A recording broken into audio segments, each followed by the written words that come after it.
Ngano nga ang hulmigas dili kaayo makahilo sama sa bitin? Ang Dios unang naglalang sa yuta. Unya mikuha siya og usa ka bato gikan sa yuta ug gisalibay kini sa yuta. Sa dihang ang bato napika sa daghang gagmayng mga bahin.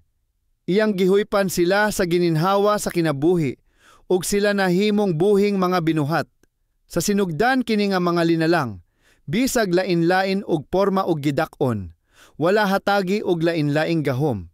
Lakip niini nga mga linalang, sa Dios mao ang halas ug ang hulmigas. Usa ka adlaw ni ana ang bitin miadto sa Dios aron mangayo og gahom.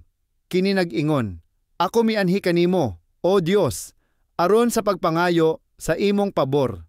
Ang kalibutan nga imong bag-o lang gibuhat mabangis uban sa kalibog. Ako mianhi aron sa paghangyo kanimo, sa paghatag kanako sa espesyal nga gahom sa pagpatay sa tanan nga mga masupilon ug masamok. Balik ka sa imong isig katawo, mitubag ang Dios. Karon ikaw gitugahan sa gahom sa pagtipig niini nga hilod diha sa imong mga ngipon. Kun ikaw mo paak sa dautan ug talamayon. Itusok ngadto sa samad ang pipila niini nga hilo, ug sila pagapatyon, apan una sa tanan. Bantayi ang ilang mga lihok, ug magmabinantayon, ug magmahuna-hunaon. Unya gihatagan sa Dios ang bitin ug hilo. Mibalik ang bitin sa yuta sa dakong kalipay. Sa diha nga ang hulmigas, nakadungog nga ang bitin gitugahan sa ingon nga gahom. Kini diha-diha dayon miadto sa Dios, sa paghangyo nga ang sama nga pribilehiyo ihatag niini.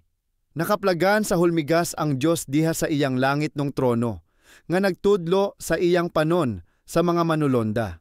Ang hulmigas miduol sa Dios, ug misulti kaniya sa ingon, O ikaw nga makagagahom nga Dios, akong igsuon nga bitin gihatagan nimo og dakong pribilehiyo. Nganong dili kaayo ka mabinatyon kanako, hatagi ako sa samang gahom, ug ako dakog tabang sa bitin sa paglaglag sa mga makasasala.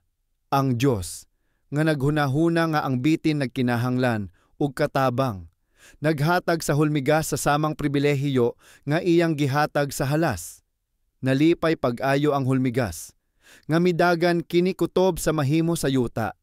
Sa dihang nakita kini sa Dios nga nagdagan, gitawag niya ang hulmigas, apan wala kini magtagad kaniya. Unya ang Dios, nga nasuko pag-ayo, mikuha sa pipila ka gahom sa hulmigas, aron dili kinigamiton sa hulmigas sa dili makatarunganon. Busa karon ang pinaakan sa hulmigas, dili kaayo makahilo kay sa bitin.